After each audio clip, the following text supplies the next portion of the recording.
1 year ago, Arthur Bernard played his last game of pool with his son Arthur Strout at Smingy's Pool Hall.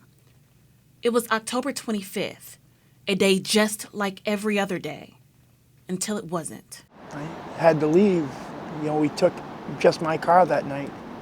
I told him to leave his car home, so we could just ride together, He says, you got to leave with me, man.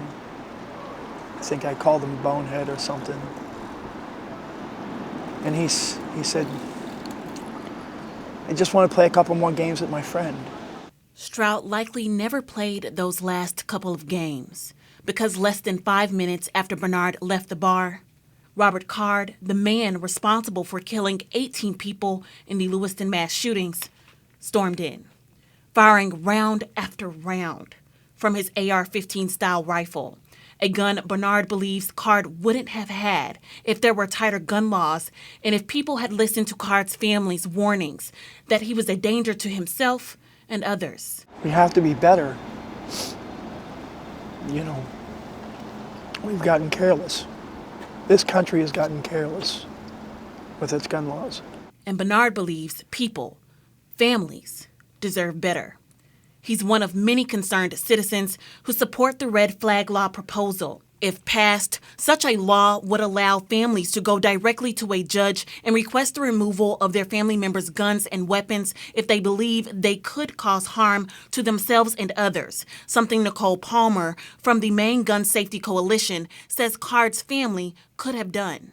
And they tried really hard to separate him from those weapons while he was in that crisis. And unfortunately, there was not a legal tool to allow them to act on that. Palmer sees it as a legal tool. Laura Whitcomb, who leads Gun Owners of Maine, sees red flag laws as violations to their constitutional right to bear arms. Whitcomb says extreme risk protection orders do nothing to get the person help. All it does is take their dangerous weapons. There is no mechanism of action in their proposed language to get anyone the help they need.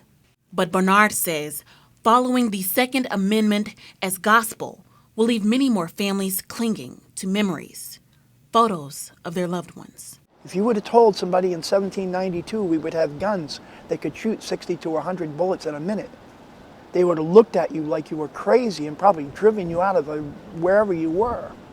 In Portland, Raiwoon, News Center, Maine.